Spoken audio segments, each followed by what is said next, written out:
नमस्कार बच्चों, मैं विक्रम सिंह। आप सोचते होंगे कि एस्ट्रोनॉट्स जो दूसरे प्लेनेट में जाते हैं वो उनको ऊर्जा की प्राप्ति किससे होती है, वो पानी कहाँ से प्राप्त करते हैं और उनको इलेक्ट्रिक एनर्जी कहाँ से मिलता है। अब नॉर्मली इलेक्ट्रिकल एनर्जी तो सोलर पैनल से मिलता है, लेकिन और भी कोई दूसरा स्रोत होता है क्या? तो आपको बता दें, फ्यूल सेल का उपयोग किया जाता है, ईंधन सेल का उपयोग किया जाता है। ईंधन सेल का एक चित्र यहाँ पर आप देख रहे होंगे, लेकिन मैं इसकी पूरी डिटेलिंग समझाऊंगा। तो सबसे पहले ये समझना है कि ईंधन सेल होता क्या है, फ्यूल सेल होता क्या है। जो नॉर्मल सेल होता है वो इलेक्ट्रोकेमिकल सेल होते हैं। इसमें दो रासायनिक पदार्थ या दो से अधिक रासायनिक पदार्थ होते हैं, इलेक्ट्रोड्स होते हैं, उनको आपस में इस तरह से अरेंज किया जाता है कि वो इलेक्ट्रिसिटी पैदा करते हैं।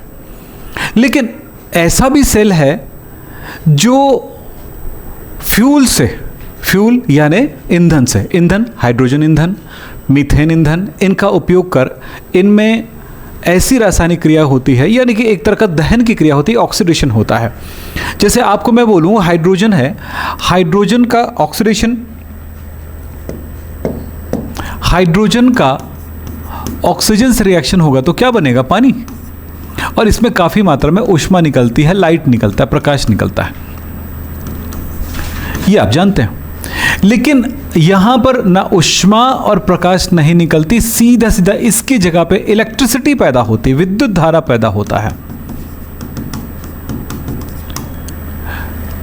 कभी भी आपने सुना होगा कि हाइड्रोजन को जलाएंगे तो ऊष्मा मिलेगा, ऊष्मा से हम टरबाइन चलाएंगे और एक तरह का पिस्टन चलाएंगे और पिस्टन जनरेटर को चलाएगा और जनरेटर से या डायनेमो चलेगा, जिससे हमको इलेक्ट्रिसिटी प्राप्त होगी। ये प्रोसेस लंबा है। देखिए, पहले क्या हुआ? दहन हुआ, यानी केमिकल रिएक्शन हुआ, केमिकल रिएक्शन से हीट एनर्जी निकली, हीट एनर्जी से हमने मैकेनिकल एनर्जी में कन्वर्ट किया, मैकेनिकल एनर्जी से हम इलेक्ट्रिकल एनर्जी में कन्वर्ट करें। तो हमने देखा 3-4 स्टेप्स इसमें लागू होता है। इससे हर स्टेप में एक पद से दूसरे पद में, एक स्टेप से दूसरे स्टेप में जाते हैं, यानी हर एक कन्वर्जन के टाइम पे बहुत सारी एनर्जी का लॉस हो जाता है। तो ऊर्जा का लॉस ना हो ऐसा कोई सिस्टम नहीं था। तो यहाँ पर क्या है कि ईंधन को लिया गया। यहाँ पर हमने क्या लिया था? हाइड्रोजन गैस को। CH4 मीथेन गैस की ऑक्सीजन से रिएक्शन के साथ भी यही होगा, कार्बन डाइऑक्साइड बनेगा और पानी बनेगा और काफ़ी मात्रा में ऊष्मा निकलेगा, हीट निकलेगा और लाइट भी निकलेगा। और इसको ना निकालते हुए, इसका उपयोग ना करते हुए हम डायरेक्टली उपयोग करते हैं, इससे इलेक्ट्रिसिटी प्राप्त करते हैं। ऐसा सेल ईंधन सेल कहलाएगा। ये सिंपल सी बात कर रहा हूँ, अब इसको समझने की कोशिश करिएगा, मैं समझाता हूँ आपको एक एक करके। तो इस प्रक्रिया में क्या होगा, कैसे ये आगे बढ़ेगा, इसके बारे में बात करता हूँ, फिर आगे जाके मैं एक एक चीज़ों को डिटेल में समझाऊंगा। तो कैसा सेल है ये? नॉर्मली हम कहते हैं कि ईंधन सेल क्या है, तो हम एक बात करें। ईंधन सेल साधारण तौर पे क्या होते हैं? देखो, ईंधन सेल साधारण विद्युत रासायनिक सेलों से कुछ भिन्न होते हैं, यानी अलग होते हैं। इनमें ऑक्सीकरण की क्रिया होती है और पदार्थ जो है इलेक्ट्रोड की धातु का नहीं होता है, जबकि ये सेल में भेजा जाने वाला ईंधन होता है। मतलब ये कह रहा है कि नॉर्मल सेल में क्या होता है, इलेक्ट्रोड्स होते हैं, इलेक्ट्रोड्स पर ऑक्सीकरण या अपचयन होता है, जिसके आधार पर विद्युत धारा का निर्माण होता है। जबकि यहाँ पर ऐसा ना हो करके यहाँ पर इलेक्ट्रोड्स पर हम ईंधन भेजते हैं और वह ईंधन जो है वहाँ पर ऑक्सीडेशन की क्रिया करती है और इलेक्ट्रिसिटी का निर्माण करता है। चलो इसको भी समझे। दूसरी बात है कि यहां पर देखा है वे सेल जिनमें ईंधन, ये नहीं, इसको नहीं लिखेंगे। ईंधन, हाइड्रोजन, मीथेन आदि ईंधनों के दहन से प्राप्त ऊर्जा को सीधे विद्युत ऊर्जा में परिवर्तित की जाती है। हम जानते हैं कि ईंधन क्या करता है, जलाते हैं तो ऊष्मा देती है। ऊष्मा से हम पिस्टन चला सकते हैं, टरबाइन चला सकते हैं, टरबाइन से डायनामा चला सकते हैं, यानी जनरेटर चला सकते हैं, और जनरेटर से इलेक्ट्रिसिटी प्राप्त होती है। ये 3 स्टेप तो हो गया, पर इसमें ऐसा तीनों स्टेप नहीं अपनाई जा रही। डायरेक्ट यहाँ पर इलेक्ट्रिसिटी पैदा किया जा रहा है, यानी कि हम ना ऊष्मा प्राप्त किए और ना ही हमने टरबाइन चलाया। 2 स्टेप्स को हमने स्किप कर दिया, डायरेक्ट ये हुआ। इससे क्या होगा, इसकी दक्षता बढ़ जाएगी, यानी सीधा सीधा ईंधन विद्युत धारा का निर्माण करती है और ऊर्जा 100% देती है, ये सोच रहे हैं। तो ये कैसे काम करता होगा, ये बना ऐसा कुछ होता है, मैं इसके डिटेल में बताऊंगा आपको लास्ट में।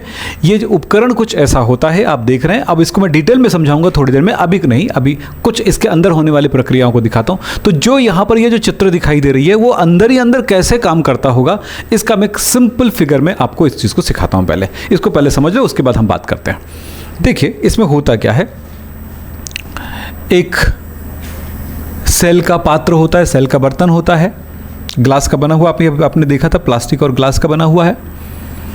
इसमें 2 इलेक्ट्रोड्स होते हैं, इलेक्ट्रोड की पूरी तरह से पैक रहेगा, एक इस तरह से इलेक्ट्रोड्स रहेंगे, ये इलेक्ट्रोड है, ये एक तरह का पर्दा है, प्लेट है, इसमें बारीक छिद्र होंगे, पोरस होगा ये, और इसमें प्लेटिनम के कुछ दाने होंगे। प्लेटिनम यहाँ पर क्या करेगा, उत्प्रेरक का काम करेगा। तो इसकी क्या है, ये है ग्रेफाइट,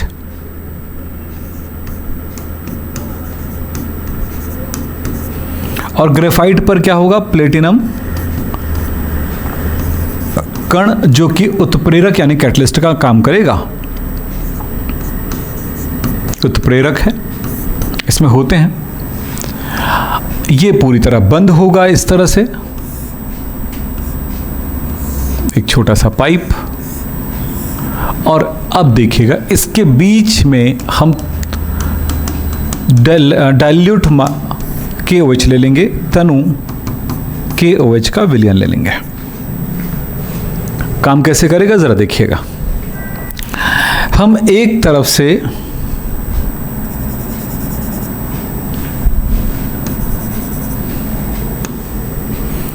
हम इसमें एक तरफ से हाइड्रोजन गैस प्रवाहित करेंगे और दूसरी तरफ से ऑक्सीजन गैस प्रवाहित करेंगे।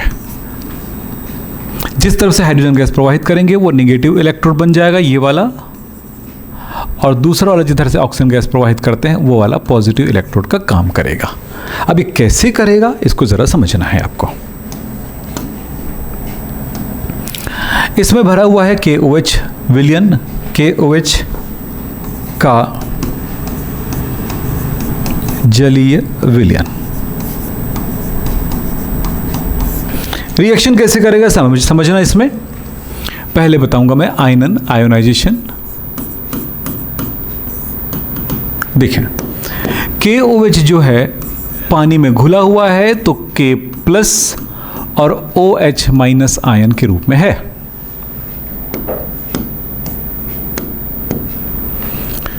अब देखते हैं एनोड पर क्या क्रिया होगी। एनोड ये है, एनोड है नेगेटिव क्योंकि यहां पर ऑक्सीकरण होगा। जरा देखें इसके अंदर है K+ और OH- आयन है। ये हाइड्रोजन इस पर जा करके इसकी तरफ जाएगा, उसमें बारीक छिद्र हैं, उसके ऊपर वो सोख लिया जाएगा, एब्जॉर्ब कर लिया जाएगा और उसके अंदर बारीक छिद्रों से वो अंदर की तरफ विसरित होने लगेगा यानी डिफ्यूजन होने लगेगा। अब क्या होगा, KOH का OH- इसके पास आएगा, OH- इसके पास आएगा, इसके पास आते ही इलेक्ट्रॉन दान कर दिया और ये OH मुक्त मूलक का निर्माण कर लेता है, फ्री रेडिकल का निर्माण करता है। अब ये OH फ्री रेडिकल है, ये इसमें हम हाइड्रोजन गैस प्रवाहित कर रहे हैं, इस हाइड्रोजन गैस के साथ ये बना लेगा पानी। 2H है, 2 OH, ये 2 बार, यानी कि ये रिएक्शन के टाइम पे ये 2 टाइम्स आता है।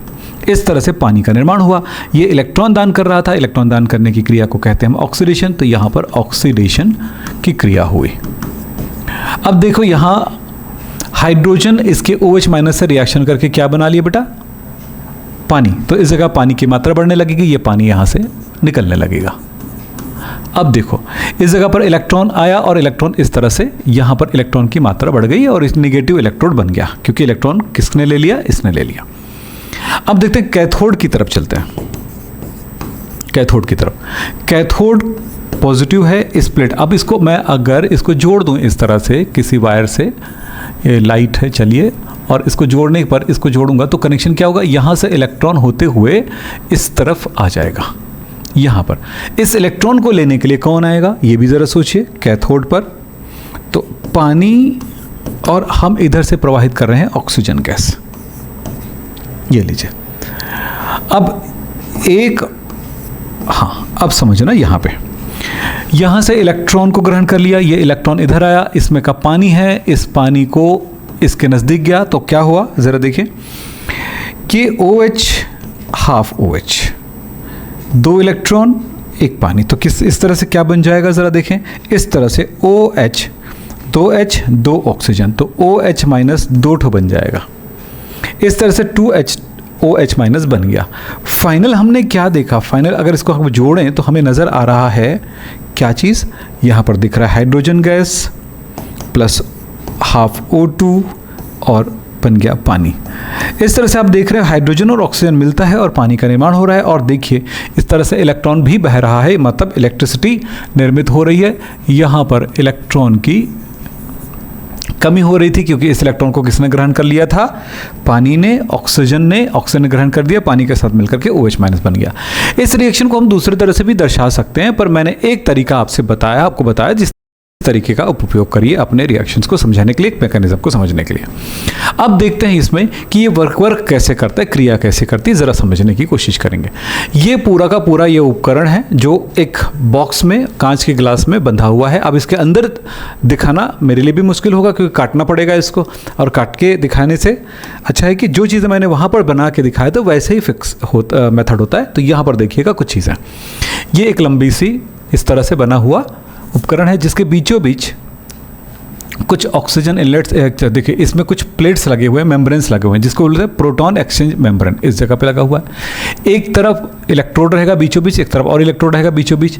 तो एक इलेक्ट्रोड के साथ यहाँ पर पॉजिटिव और एक इलेक्ट्रोड के साथ निगेटिव, देखो ये निगेटिव वाला है, ये पॉजिटिव वाला है, ये ऊपर वाला निगेटिव वाला है, अलग अलग प्लेट जुड़े हुए हैं जहाँ से वायर निकलती है बाहर जाने के लिए। अब यहाँ पर कुछ चीज़ें देखिएगा, कुछ पाइप्स भी दिखाया गया है, वहाँ उनको भी देखिएगा। ये कुछ पाइप भी दिखाने की कोशिश किया है, इन जगह से क्या निकलती है। तो इनमें देखिएगा हाइड्रोजन अंदर करने के लिए एक पाइप लगा होगा और इसी तरह से ऑक्सीजन इनलेट के लिए एक पाइप लगा होगा, 2 मेम्ब्रेन और बीच में लिक्विड, उन दोनों के बीच में जाता है और हाइड्रोजन और ऑक्सीजन की क्रिया होती है और यहाँ से पावर आउटपुट मिलता है और गर्मी भी होती है, थोड़े बहुत गर्मी तो होगा ही होगा। तो इस तरह से इलेक्ट्रिसिटी पैदा हो रही है, गर्मी पैदा हो रही है और साथ में पैदा हो रहा है हमारे पास पावर, यानी कि electricity, positive and negative electrode में। तो वो चीज़ें मैंने मेथड के थ्रू बताया, कि एक ग्राफ के थ्रू बताया, एक फिगर के थ्रू बताया आपको। तो मैंने एक्चुअली इसको दिखाया इसलिए कि आप जानिए कि सेल दिखने में कैसा होता है, ये बताया मैंने आपको। चलो साहब यहाँ पर बात करता हूँ मैं।